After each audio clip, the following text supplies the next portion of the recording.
Bueno, en esta oportunidad vamos a abordar uno de los temas que es más sensible para nuestra gente y para los países en general. Me refiero a los problemas. Como ustedes sabrán, ¿quién no tiene problemas? Pero los problemas que más agobian hoy en día a la gente son los problemas económicos, de tal manera de que vamos a tratar la manera de hacer una reflexión sobre los problemas económicos que giran en torno a las personas, a los sectores, a las empresas, al país en general. Vamos a considerar que dentro de un sistema económico establecido, en este sistema se presentan los problemas económicos, independientemente de qué tipo de sociedad tengamos, un sistema económico capitalista, un sistema económico mixto, un sistema económico, digamos, basados una planificación central, un sistema económico considerado como un sistema, digamos, socialdemócrata, etcétera. Lo importante es que independientemente de eso, hay que decir que los problemas económicos están ahí. Pero ¿cuál es la primera tarea que hay que resolver? En principio hay que reconocer que las necesidades de los seres humanos siempre son ilimitadas. Y son ilimitadas porque los seres humanos siempre estamos insatisfechos. La insatisfacción está al día a día y en la medida que las sociedades se vuelven mucho más modernas, los estrés económicos se presentan con mayor frecuencia. Y los recursos que tenemos, cuando los recursos económicos suelen ser escasos, porque tiene un crecimiento aritmético, mientras que la población está creciendo en forma geométrica. Entonces, ahí la discusión entre recursos escasos y necesidades ilimitadas. Ante esto, entonces, los gobernantes, quienes dirigen el país y el reto de la sociedad misma es saber qué hacer con los pocos recursos. Por eso es que la economía, aparte de las definiciones clásicas que hay una forma de definición que dice que la economía es la ciencia de la escasez.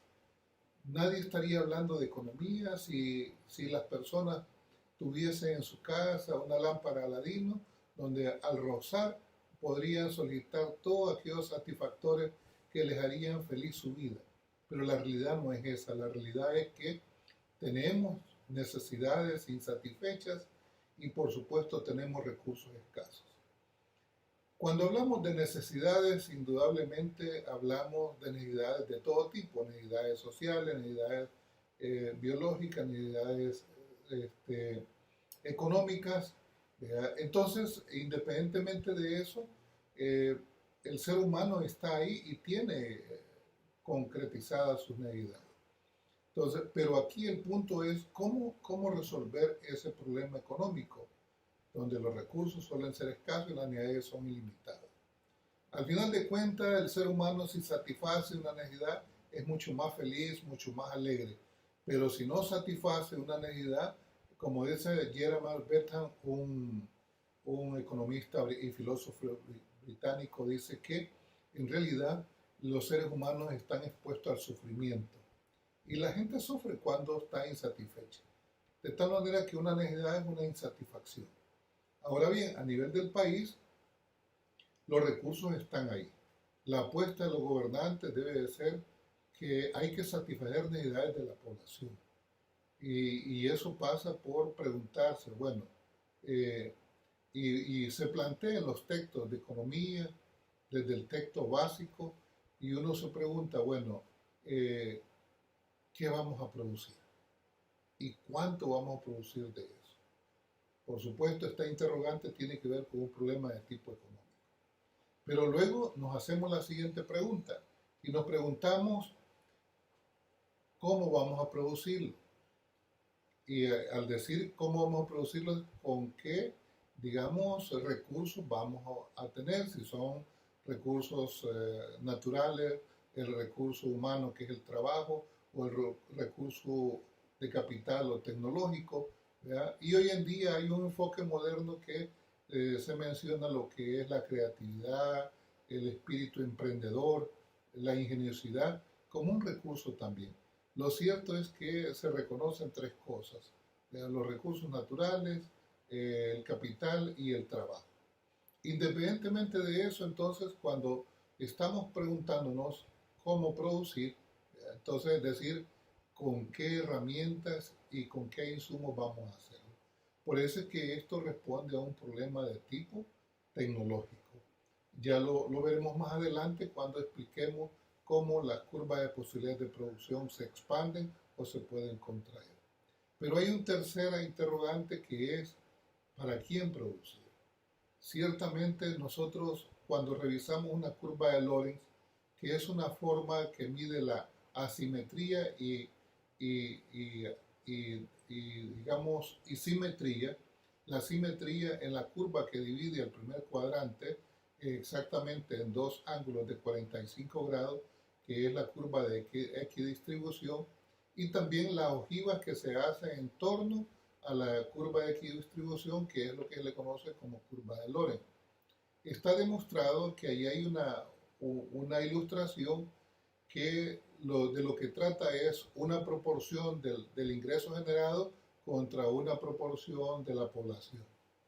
En la medida que ha demostrado que en la medida que la curva de Lorentz, o la ojiva, como diríamos, se aleja de la curva de equidistribución, entonces lo que está diciendo es que una gran parte, por ejemplo, puede ser un 80% de la población que participó para la generación de la riqueza, solo tiene acceso a un 20%. Esa curva de Lorentz, bajo esa figura, por supuesto, responde a países que están en vía de desarrollo, con mucha pobreza, marginación, exclusión y por supuesto, productos generados de ese tipo de cosas, desempleo, delincuencia, etcétera, etcétera. Pero los países que se acercan a la curva más simétrica, que es la de equidistribución, son países considerados desarrollados. Déjenme decirles que sobre esto hay que hacer toda una reflexión. Veamos con la primera interrogante: ¿qué y cuánto producir? Ahí de lo que se trata es que los recursos que tiene un país son limitados. ¿Qué hacer con esos recursos? Por supuesto, entonces es una reflexión muy apropiada que hay que hacerla y obligada para cualquier gobierno. Y ahí, digamos, se plantea qué vamos a producir. Si producimos esto, producimos lo otro. Digamos hipotéticamente que dos productos de granos básicos como es frijol y arroz. Producimos tantos quintales, con los recursos disponibles, tantos quintales de arroz y tantos quintales de frijoles. Si queremos producir más quintales de frijoles, entonces, o toneladas de frijoles, que es otra medida, tenemos que disminuir, ¿verdad?, producir toneladas de arroz. Si producimos más toneladas de arroz, tenemos que disminuir más toneladas de frijoles. Eso, por supuesto, se va haciendo como opciones o alternativas de posibilidades de combinaciones, digamos, de producciones que podemos hacer con los recursos disponibles. Al unir todas esas combinaciones o opciones que tenemos, entonces es que nos aparece una curva considerada como la curva de posibilidades de producción o la curva de frontera de producción, como algunos textos aparecen. Hay que decir entonces que también hay países que tienen la dotación de recursos y producen por debajo de sus posibilidades reales. Entonces tienen una capacidad ociosa y tienen una producción considerada como una producción con un desempleo. Si utilizan al 100% sus recursos, tienen una condición eficiente y en una condición de pleno empleo. Si aparece una combinación o un punto más allá de las posibilidades de producción, esto es posible hacerlo, ya que se introducen las tecnologías a los procesos de producción y eso permite desplazarlo, es decir, ir más allá de la condición de pleno empleo. Lo cierto es que esta es digamos, una ilustración que se hace en economía para poder determinar qué hacer con nuestros recursos escasos, cómo eficientarlos. eh, el cómo producir, ¿verdad? El cómo producir, pues es una combinación, una decisión de una combinación de los factores productivos, capital, trabajo, ¿verdad? O recursos humanos, recursos naturales como tales. Entonces, de tal manera que en la primera interrogante de la curva de posibilidades de producción nos da una curva que es cóncava con respecto al origen, ¿verdad? En la segunda interrogante, ustedes se darán cuenta, es una curva que también eh, hacemos una combinación de los factores productivos que sabemos que también suelen ser limitados porque hay un presupuesto de recursos que nos permiten hacer eso. Entonces también obtenemos una curva que es una curva convexa con respecto al origen y una curva que se le llama una isocuanta. Que yo hago la frase muy jocosa, digo aprendamos a leer al revés y cuando leemos al revés nos dice si es una isocuanta, entonces se convierte en una pregunta y dice cuántas hizo. Pero lo cierto es que son posibilidades que se tienen. Ya hemos explicado la interrogante para quién producir, que tiene que ver con el problema de la distribución. La ciencia económica es una definición clásica, dice que la economía es una ciencia que rige las leyes de la producción, distribución, intercambio, de consumo para satisfacer necesidades humanas. Ese es el gran reto. Entonces, yo sí creo que el problema económico, que en principio es económico, pero luego se traduce en un problema tecnológico y luego en un problema social. Las convulsiones sociales se deben a veces cuando la gente no tiene acceso a la riqueza generada que es a través del Producto Interno Bruto. Entonces, viene otra interrogante que puede estar planteado ahí. Bueno, para lograr eso, ¿cómo organizarnos?